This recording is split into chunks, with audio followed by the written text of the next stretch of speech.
But yeah, coming back, just kind of talking about living in a new city, new habits, new rituals, and being raised in certain areas, whatever, all this kind of stuff. The other thing I've been curious about is kind of the whole, icon thing, like influences as, small town versus big town, but also your generation. You're 23, I'm 32. There's a difference. What would you say that is? Well, that's what I want to. That's what I want to kind of investigate. Okay. Before we get into that, perfect segue for all that. Perfect intro to all that. Space Jam 2. So Space Jam 2, to me, is kind of like a. Well, first of all, what'd you think of the movie? Let's talk about the movie itself. Critically review it. We don't have to spend time talk about Grammy or Oscar nominations and shit like that. But what'd you think? And then we'll kind of talk about big picture. I just feel as if it was too cheesy, too kid-based, because you gotta think as if back in the days when Space Jam 1 was made, or whatever Space Jam, people were kind of tougher, you would say. You could get away with a lot more, like jokes, humor, like unsaid things that people just commonly know.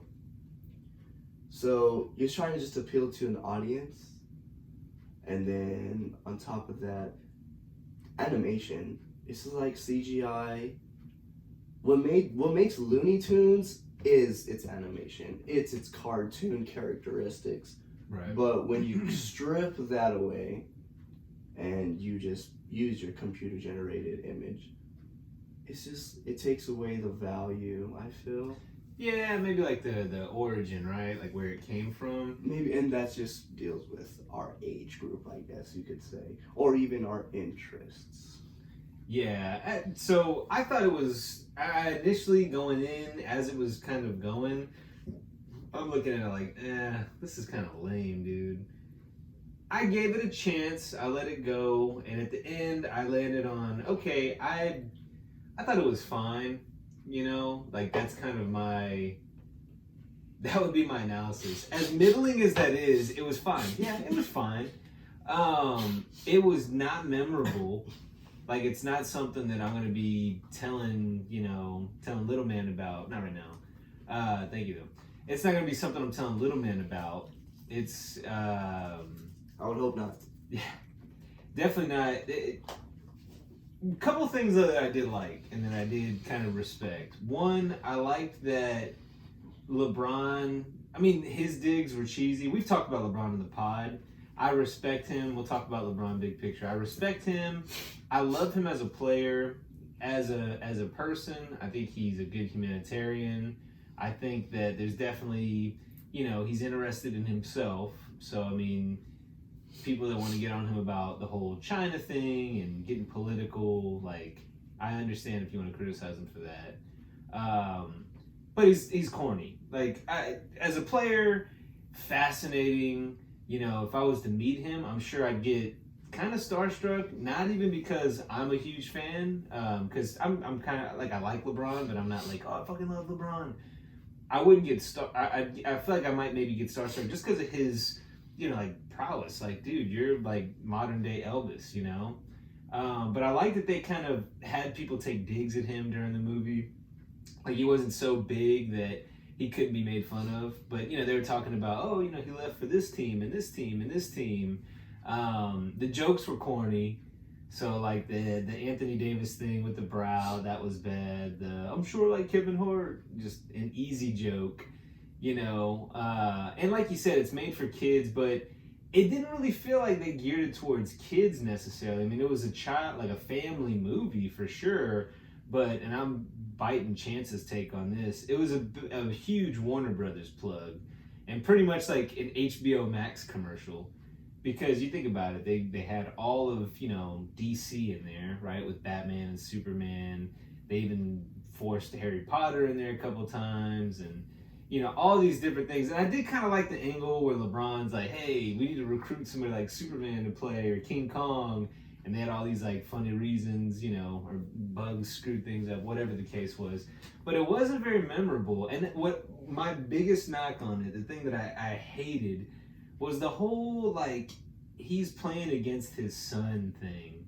Like that was lame and it was just weird. I don't know if that was something like, oh, well, you know, one day Bronny might be in the NBA. That'd be an interesting angle. But then that would have been the older son in the movie, right? That whole thing was just weird to me. You know, It's just weird. it's just, I'm pretty sure LeBron James kind of produced the movie, let's be honest. So then he had Of some course. leadway. Although it didn't make sense, then he definitely had some type of control. And that just goes with him being a little biased. And maybe he got to choose the jokes, you know? Do you really, like, even get to know a person? Because you're saying you look at him as an idol, this and Not that. necessarily an idol for me, but I do respect him as an icon. He's a role model, but and then you going off being political. Now you could definitely use your platform to make a stand for something. Right. But I just feel as if people don't do enough research for certain things. So that's just what I'm gonna say. We can never get to know the facts, I guess you could say. Yeah, and I'm not, and like I said, the political thing. I know that LeBron, as any icon, is polarizing. Of course, he's a black man.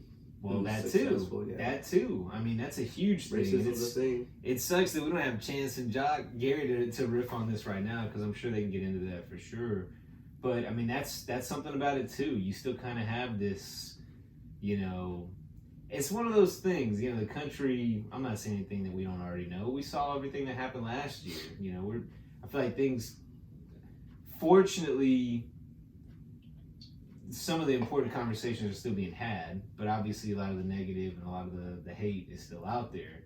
So you're dead on about that. I'm sure there are people out there that can't respect and appreciate him for that just because of their ignorance and their hatred and how they were raised and their his time all that kind period, of shit. Politically, what was going on in the 90s when Michael Jordan dropped this Right. movie. Well, and that's the thing. It's a very different world. Yeah. So in the 90s, that almost kind of felt like the Bulls just kind of felt like the decade in the sense of like this team that just keeps winning. The 90s felt, I mean, there are a lot of challenges in the 90s, but my childhood was in the 90s. I look back now and maybe everybody, is nostalgic of their childhood or whatever. But looking back, I say, man, if I was this age, like my current age in the 90s, I'd be way happier. Because things were just a little bit more loose then, I feel like. And it was this pre-internet age where a lot of the interpersonal relationships were more meaningful. That's the weirdest thing for me, I think, in my generation, is having a childhood at least of some, pre-technological connection, whatever, with the internet and all that kind of stuff and cell phones, to now it's everywhere. Scamming became a thing too, with internet or technology advancement. Look at Jordan Belfort. He changed Wall Street. Because he was scamming people.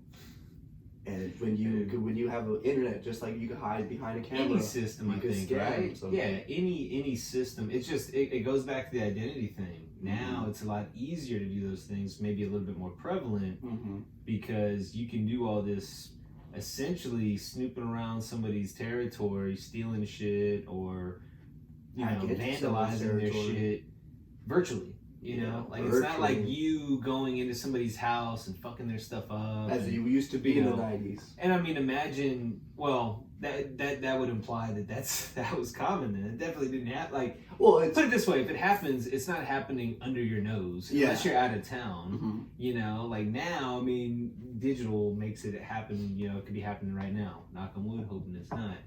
But we definitely strayed. I know we're talking about LeBron and kind of the big picture take on LeBron. But it makes me curious. The most notable difference for me, and I don't even have beef with the idea of LeBron being in a Space Jam. No, sorry. Being in a Space Jam. I don't think that's like that's a diss or a knock on Jordan or anything. I think it's cool that somebody new is trying it. And he's earned it. It's not just like any Joe Schmo basketball player. It's somebody that is, the best player of their generation, but then on top of that is transcends the sport. And that's the big thing with LeBron, and that's why I bring up there are going to be the critics that want to talk about, I wish he was a little bit more accountable for the things going on in Hong Kong, which, I don't disagree with. But you also look at all the stuff he does for the community and, building schools and things like that. But what's strange to me, and I haven't been able to figure this out, because I don't feel like he's phony. He's corny, but I don't feel like he's phony. I feel like of course genuine. not. Yeah, of course. But he just doesn't resonate the same with. And again, you can correct me because what do you mean resonate? You're the younger generation. I don't feel he resonates at all in the way with your generation, the way Jordan did with ours. Like have a connection, or like being inspired. Inspired, I guess you could say, or like, so now kind of talk big picture about LeBron versus Jordan, not necessarily the players, because I think I don't know too many people. It's still a lopsided, probably 70-30 Jordan LeBron. That might even be giving liberties to LeBron. It's probably more like 90-10. There are some people out there that might say he's better. I don't think that. I think Jordan's better, but as an icon, though, and as, global reach and as business mogul and all these different things that he's involved in, I mean, Spring Hill Productions is going to make him a millionaire, or a billionaire, I should say. So it's kind of crazy when you look at it from that standpoint. So help me understand from the youth perspective, because theoretically the metaphors are there, right? You're growing up, right? When you're in your early childhood, this guy is destroying the league, winning, he's the best player, but there's a massive difference between Jordan and LeBron. The only difference I can think of is just the undeterred success. Like, Jordan never didn't win the championship when he was in it. Now, granted, we're forgetting about the third player. The third player that was always involved in every discussion. Okay. Kobe Bryant. So that's something, okay, and you, when I told you about the docket ahead of time, you mentioned Kobe, and this just shows kind of like our generation's lack of, I guess, awareness, I guess, on Kobe's impact, because growing up, and I've said this on the pod, we had a whole, episode right after Kobe passed, RIP.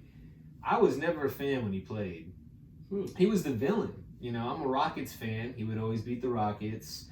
The Lakers are, the America's team. They get all the calls, all that kind of shit. So there's every reason to go against him, go against his team, and all that kind of stuff.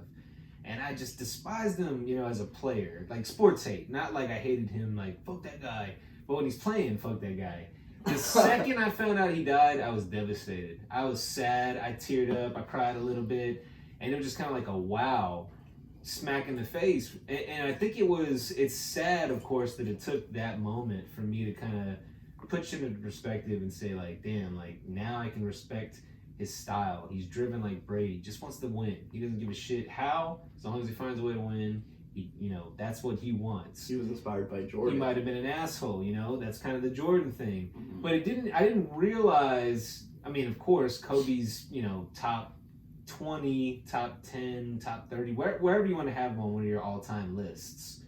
So I'm not blind to his influence, but I was surprised how massive the support was, and it made me really realize that the him versus LeBron for your generation, that's a real question, like, as far as like influence. And you reminded me when you texted me earlier about Kobe. I was like, dude, I didn't think about that. I'm glad you brought it up. So let me stop talking and let you riff for a while. So the whole implementation of Kobe, the reason why I say that is because I feel as if they did have like a competitive base between LeBron and Kobe. I mean, but you gotta understand, I guess, the differences between LeBron and Kobe. LeBron, he got drafted by Cavaliers. Kobe went to Los Angeles. And then I guess age as well. A lot could happen in a year, as we say. Kobe was 17 years old. LeBron was 18. I think Kobe definitely was a harder worker. Well, at least they made it seem that way, right? Right, more of a, like a beast, I know what like you mean. A Mamba. Not even, not even that LeBron's not a hard worker. Yeah. But I know what you mean. Like, his focus more than anything is on hard work. Not to say LeBron's not, but LeBron's also worried about the brand, the image, everybody's perception of what he's saying. Exactly. Kobe didn't care. Kobe called it out how it was. LeBron would stay quiet. And nobody likes it when you stay quiet. Because Kobe Bryant had no shame in being who he was. And I'm not saying LeBron was shameful. What I'm saying is that he was careful. Because I hate to say it. Yeah, more calculated and not so transparent. Well, the transparent thing, I really, okay, the transparent thing, and I think also, going back to what you said about quiet versus being outspoken, that is true. I visibly saw when LeBron quit on some of his past teams. Everybody saw the Cleveland-Boston series in 2010. I think it was... they were up 2-1. I don't even remember how that series ended, but they were the prohibitive favorites. It was gonna be finally the showdown of Kobe versus LeBron in the finals that we never got, and he fell apart. And you could see in that series when he just kind of, his body language changed, and you realize he's gone. It was like, I don't think he's gone, but he might be gone. I think he's gone. And I'll give myself credit for this. When he was in Miami, watching that final series against against the Spurs, I don't think anybody, or at least not many people, were thinking this is the last series LeBron will play with the Heat. But I remember thinking, I tweeted, I said, if this is a short series, he's gone. Because I realized the team that he had was starting to be over the hill. Dwayne Wade wasn't the same player he was anymore. Bosh, he was pretty old. He's old. Fine. Bosh's fine, but it's not, okay, how are you making this team better? You can't trade Wade from the Heat, even though, he eventually left from the Heat. But at the time, you're like, I'm not going to trade Wade to upgrade and keep LeBron here. You can't really get much for Bosh, I don't think. Maybe a bunch of smaller pieces. And other players around them, they started doing the LeBron thing that they always do, where they start getting older guys because they've been there before, and they're like, well, they'll eventually suck, but they're good for this year. Well, eventually they'll suck comes sooner than you think. Year 2, year 3, they're like, well, shit, now these are unmovable pieces. He went to Cleveland, did the same thing. He didn't quit. I didn't see him necessarily, actually, that was the series, the JR game, where he's sitting there like, what the hell are you doing? With the J.R. Smith, JR's cold. JR's cold. And it's an honest. But I think with that, you kind of saw too that but to your point, in each of those moments, he kind of just like bit his lower lip, didn't say shit about it, didn't address it, and just kind of moved on. Okay, I made up my mind, we're gone. Whereas you're saying with Kobe, it was more like let's be assertive. Let me tell you what I feel. Here's where I stand. I just feel as if it's just telling like it is. It just has to be known. And I just feel like some things have to be said because they hit different. So if you look me in the eye and you're telling me something, but we know this, but you don't say it, it hits me different. So with LeBron being quiet, I'm not saying he's lesser of a man, right? But I'm feeling he's lesser as a leader because you have to address those issues. If you're going to be a captain, you take responsibility. Which the interesting thing about this is the age difference between Kobe and LeBron. Exactly. So Kobe, I think he was 43 when he passed. This we can fact check, but he was 18, 17 when he joined the league in '96. So he was probably born 79. LeBron. Oh, he's actually my dad's age, I believe. So 70, 71. No. My mom's, I believe. Okay. 77, I think. Okay, that might be, and we'll fact check this, probably. LeBron, born in 84? I think they're like the span of 4 to 6 years. Yeah. And that's a lot. So, and we've kind of established, at least our opinions have established, that the younger the generation, the more technologically connected the person was, maybe they're not as good with being assertive and being direct and facing, hey, this is what it is. So maybe Kobe's a little bit more, the old school, the old head that's like, nah, man, fuck that. Like, here's where I'm at. And then LeBron is more of the, okay, I'm going to tweet about this to let you know how I feel. See, then that's what I hate about the technology. Like, why do you have to depend on social media? Right. Like stand in front of a camera grab the microphone and say what you have to say, because there's a lot of gray in there. Black and white is social media. I send you a text message, I'm mad.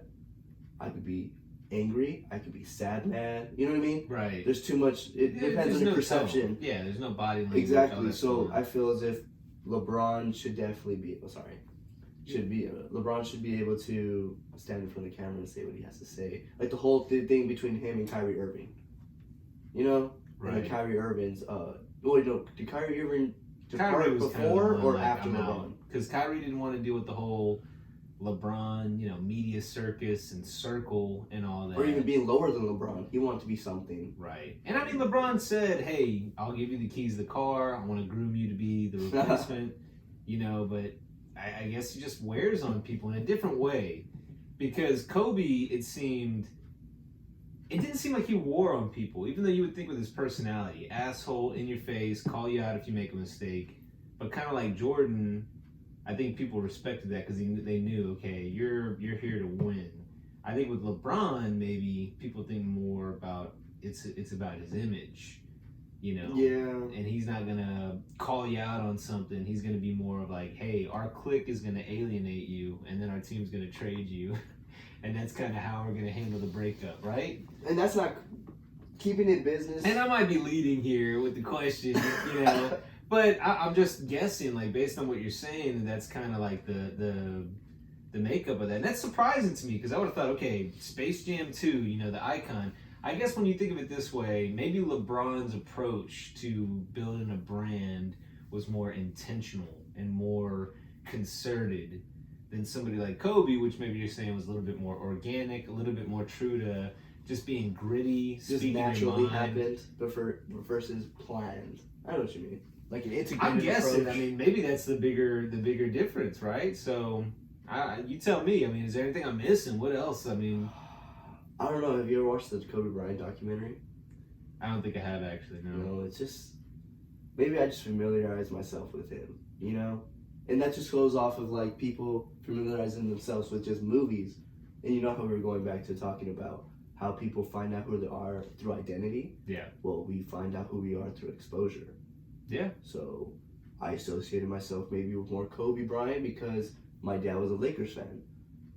True. Maybe if my dad was a Cavaliers fan, I'd be like, oh, LeBron's this great person, blah, blah, blah. It's always, like you said, it's not right or wrong. It's just like, we just can't come to an agreement because we just know too much about other people, Right. So like, at the end of the day, it doesn't matter. But what I found crazy is how LeBron was chosen for Looney Tunes besides Kobe. I'm not saying the idea is not there. What I'm saying is just like... I think the timing was a lot of it too. I think now enough time, 25 years in between. I think if you're going to put Kobe in Space Jam, it would have had to have happened 10 years ago. And at that point, it's 15 years, which isn't necessarily nothing, but 15 versus 25 years apart, that feels like maybe time influenced most when it was created. And again, the LeBron thing with he's a media mogul. He's got all these TV shows and everybody likes LeBron. He's easygoing and this, that, and the other, and he's got the shop. But I'll give him credit though, man. Like the guy knows what he's doing. He knows how to. Chance called him the quintessential millennial in an early on episode because it's true. He knew how to use technology. He understood kind of modern day how things work. I'll give him credit for just kind of peeping game and like using it to his advantage. And using it to his advantage. Bad publicity is publicity. I mean, and granted, he's made some mistakes too, like the whole not one, not two. He screwed up a lot that first year in Miami being a villain. But yeah, I was just curious. I was curious your take. So before we close, plug your shit. So I know you've got things you're working on, and want to make sure to give you a platform to kind of talk about what you're trying to accomplish. So talk a little bit about fitness. Now's your time to kind of talk about it. Okay, well, I was expecting this. No, I'm playing. I had it all written down. Let me grab my paper. No. No, bro. Prepare to speak. So right now, I'm striving for a certification in NASM. NASM's the #1 rated certification for personal training in the nation, compared to its counterpart ISSA. I don't know what ISSA stands for, but it is ISSA. It's a ISSA. It's a ISSA. Another certification for personal training. It's a. Are you making Okay, you fun finally got it. ISSA. Oh, it's I thought you were making fun of me. I was like, oh damn, bro, did I mess up? Nah, you didn't. But so I'm doing that. I'm gonna get a Bachelor of Arts in Psychology, so I really want to be able to. Oh, I'm getting a minor in Communication Studies as well by the end of this year. So what I plan on doing with that is probably being part of the HR in NASM and still train. Even though I paid for my curriculums, I could work for the company, maybe get some things off, because I've always just been a health nut. I've just always loved looking good, looking fit, because you should look, I'm not saying you should look fit like me, like, trust me, it's a lifestyle, fitness is a lifestyle. It takes an hour to actually get a really good workout. Now, you could get a 30-minute workout, but imagine what you do in an hour. Yeah. Like, we were talking about time earlier, time's everything. Time's money, time's this and that. But, yeah, I'm definitely striving for it. It's something that I love doing. I definitely love teaching it. You know, that's something that I love, that I actually have a passion for something, and I just feel as if, like, it's just me following my heart, I could care less about the money. And I just feel like that's what we're all driven in right now, is just money.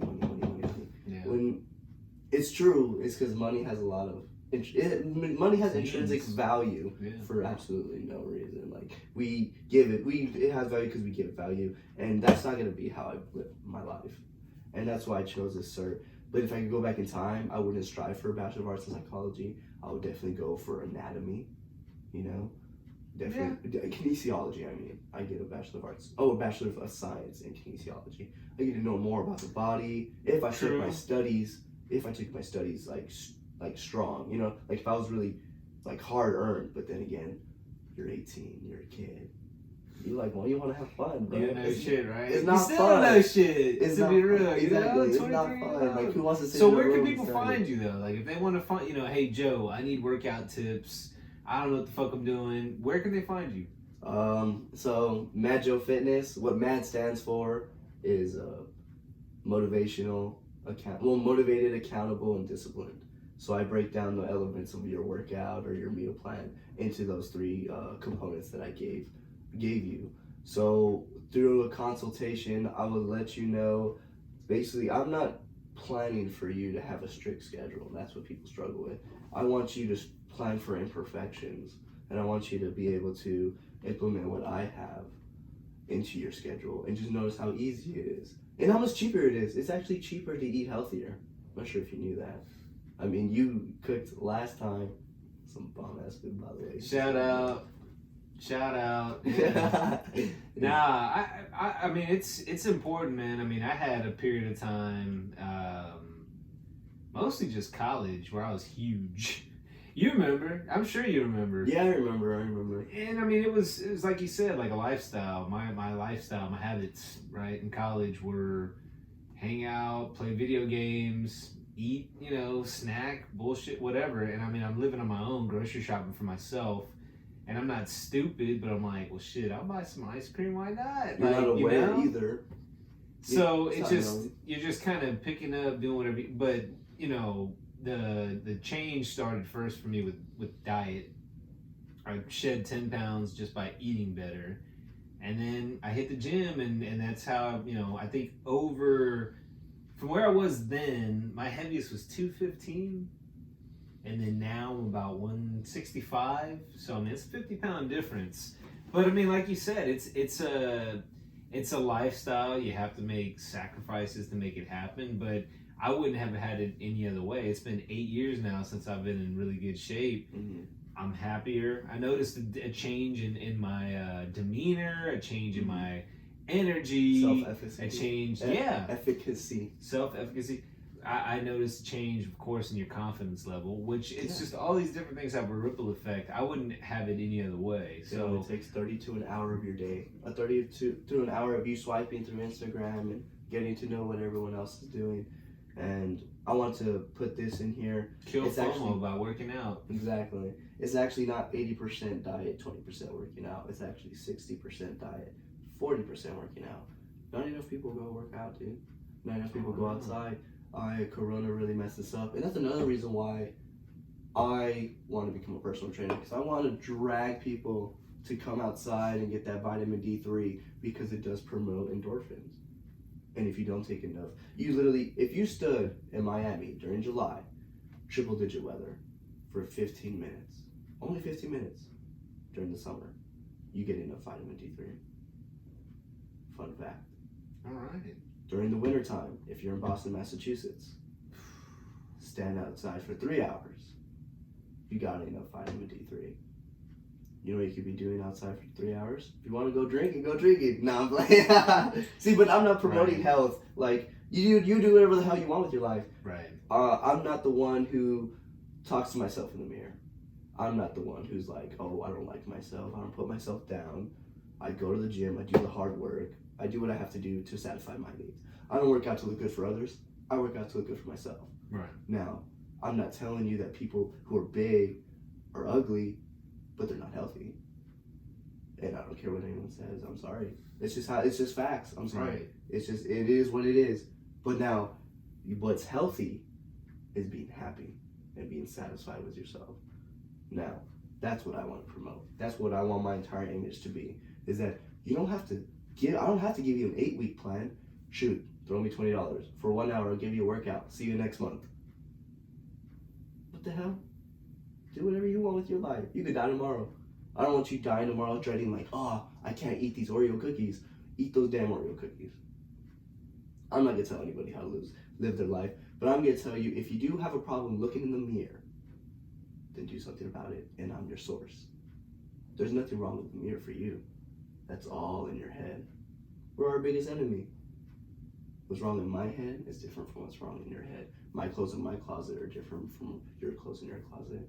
We all have different demons. So that's why I implemented the escape room. Yeah, no, deep, right? Like, that was a pivot. But, nah, I think that's good, man. I think that's your message and kind of your drive behind it is in the right place. And I think that's good. You're passionate about it. And I think that for you to succeed in anything in life, I think you need to be passionate about it. I think you need to give a shit about it. You clearly do. So, like you said, you're your biggest enemy. The only thing that can get in your way is you. So, with that, man, thanks for stopping by Don't At Me. I thought it was a good episode for sure. Yeah, definitely. So, Mad Joe Fitness. Mad Joe Fitness. Where's that at? It's on Instagram and TikTok. MadJoeFit. Or if you want to go to my personal, JOSSEPH Ellington, my last name, INGTON. Not Elliot. Not Elliot. I forgot about that. I know. I did too. That's That's funny. That's my mom's maiden name, so I should know Ellington. That's your mom's maiden name? I mean, that's your aunt, yeah. Oh, I thought you meant Elliot. No, dude, that's I was like, bro, this is crazy. Are you serious? Nah. You caught me off guard. Well, shit. Good episode for everybody listening. Make sure you follow on Spotify, Apple Podcast, subscribe on YouTube. Check us out on Instagram and Twitter at therep.network. Make sure you tune in. We got more content, more episodes coming your way. Don't want to miss a thing. More coming from the Repertoire Network. Thanks for tuning in. See y'all next week. Peace.